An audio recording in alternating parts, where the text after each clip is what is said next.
Hello everyone, a man of interest here, and it's time for This Week in Keyboards, which is your weekly roundup for group buys, interest checks, and teasers in this community. At the end of this episode, I'll be letting you know who won the 3K subs giveaway for the Hex Gears Impulse with pudding caps, as well as the two winners for our ZealPC coupon gift card giveaway.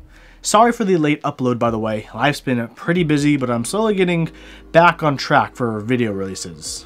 I hope. Of course, first off is the sponsor for today, Novel Keys. Over on Novel Keys, you can check out the FEI switches, FEI switches, now in stock, as well as the excellent Novel Keys cream switches.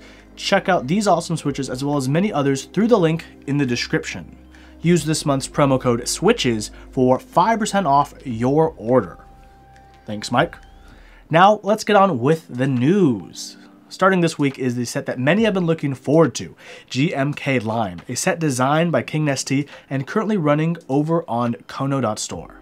At $175, the base set does seem pretty pricey, but upon closer inspection, we can see why. The compatibility is pretty decent, but that's not what's driving the base kit price up.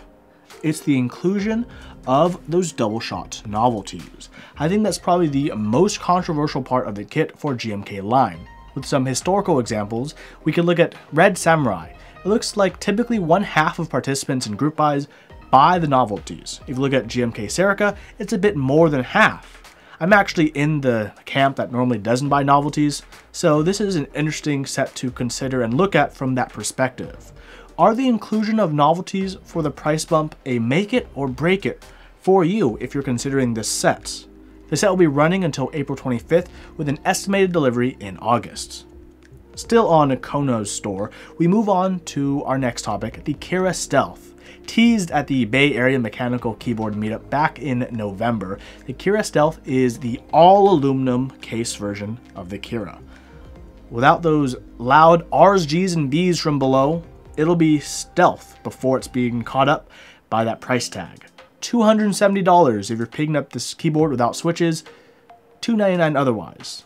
Weighing in at 5.2 pounds, the case certainly has heft, and if it's based on the existing Kira bottom, there may be some hollowness in the bottom that could cause some concern. That could be easily resolved with sorbethane, or some other kind of foam. Although, I wonder how different the bottom may be since the site does list that the Kira Stealth was brought to us by Heavy Shell, not Kono. So maybe these folks made a change or two to the bottom since the original plastic bottoms were injection molded and these are CNC'd. I think a lot of people are still going to look forward to this. USB-C, fully programmable per key RGB, heft. If you don't get it with switches, you still get the keycaps, so that's nice, so you don't have to worry about that. I think my Kira is decent, but I think this Kira Stealth is a better bet. Kono has been keeping busy because I have one more topic for this week from Kono, and it's big. It's their announcement for the Keystone mechanical keyboard. So, what's unique about the Keystone? The switches. The switches will be a marriage between analog and Hall effect switches. Working with Kaiwa, they've made these new switches, which they are dubbing the Silo Hall effect analog switches. So what's a Hall effect switch? It's a switch that uses a magnet and a sensor to determine actuation. And the analog portion, that means the keyboard can detect how far down you are on each press. This means you could configure where your actuation point is per key, and you can also program the travel to correspond with whatever you'd like. They're advertising the new switches to have a durability of 1 billion, yes, billion with a B, presses, which is far past the normal 50 million that Cherry and most others advertise. The switches will be hot swappable, and that's because there's going to be 3 kinds: a linear, clicky, and tactile version of the Silo switches. I think this is one of the projects that people should be paying attention to, not because of its, the fact it's a full-size keyboard, but the fact that this switch technology could make an interesting difference in our community. Check it out in the description down below. I'll be following this, and hopefully soon I'll be able to bring you guys some awesome Huey insider information. Next up, we move to Geek Hack for the Jur Mini by Frosty Love. This is the second keyboard designed by the Jur team, and we have the official group buy. Just like their previous keyboard, the Jur A06, this keyboard will also be manufactured by Eve, which many people will appreciate. For the price of $339 plus shipping plus 5% PayPal fee, the Germ Mini is the case, plate, PCB, and weight. And I wish there was more information, like what's the weight of the keyboard, what's the typing angle, the programming details. But overall, it does look nice and clean. I'm still bummed that the Jur team chose not to revisit their top-mounted PCB typing feel for the Jur A06. Next up are Sonic switches, and these are an interesting one to talk about. This is from Enjoy, the same person who designed GMK Waves, as these are switches designed to match that key sets. The color of the stems and housings are going to be dyed to match, and only one round of these switches will be produced. The weird thing is that there are two variants, the tactile version and the linear version. The tactile version will be a recolor of the KBD Fans T1 switch, while the linear switches will be recolors of the Gateron yellow switches. So this is odd because they're switches advertised in the same line, but we have different details about the both.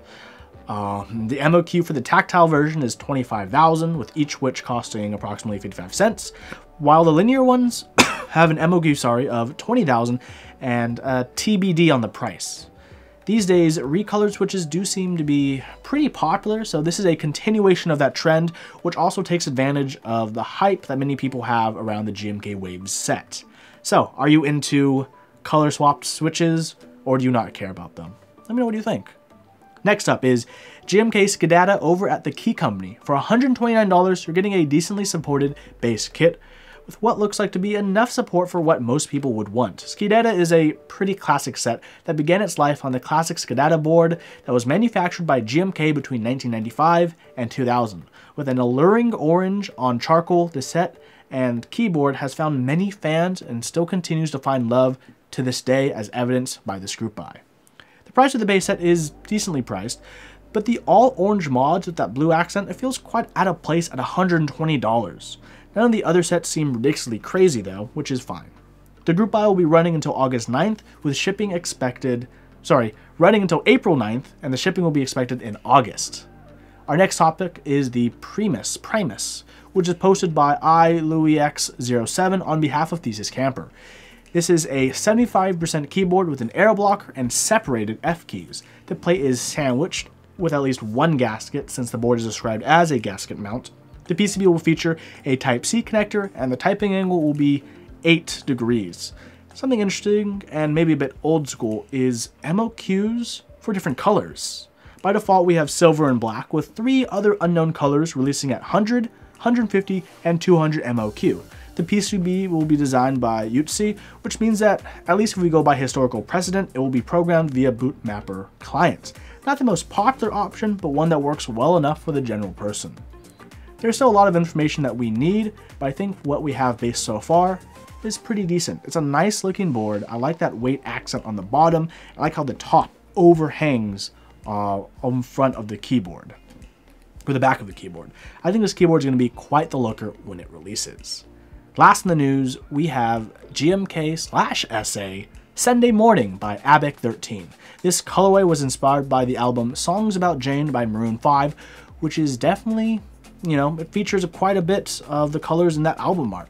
So it does look like some research has been done on Abic's part, as he or she has, to the best of their ability, matched the actual album they own to Pantone's. This is very early in development. I mean, it's so early that Abic is still deciding between sculpted SA and GMK after all. I think the gloss of SA versus the finish of GMK will impart a very different look on each set, even with the same colors. So Abic, you need to choose carefully of what you're going to end up going for the keycaps. My favorite song from the album would have to be Sunday Morning. How about you? Well, that's all the news I have for this week, but it's time to get on with the giveaway winners. Last week I hit 3K subs, which thank you to all of you wonderful people watching. And in celebration, I held a giveaway on both the YouTube video where I announced it, as well as my Discord. So, who won the Hex Gears Impulse with pudding caps? And the winner is Kim Zhu. Thank you so much for your comment, and I hope you and everyone else continue to watch and enjoy the content I put out. The winners for the Discord $50 Zeal gift cards were Polyzoo and Bruick. All winners, please PM me on Discord for your prize. Thank you everyone so much. Also, thanks to all of my sponsors for their continued support. Check them out when you get a chance. Stay tuned as more videos will be posted this week, and they should be pretty fun. Also, this Wednesday on my stream, which starts at 6:30 p.m. Pacific, we'll be doing episode 2 of the Cool Board. So if you want to join in and let me know where you think the next batch of keyboards, keysets, and switches should go on that Cool Board, hop in stream and we can decide together. Hope to see you all in the next video. Thank you for watching.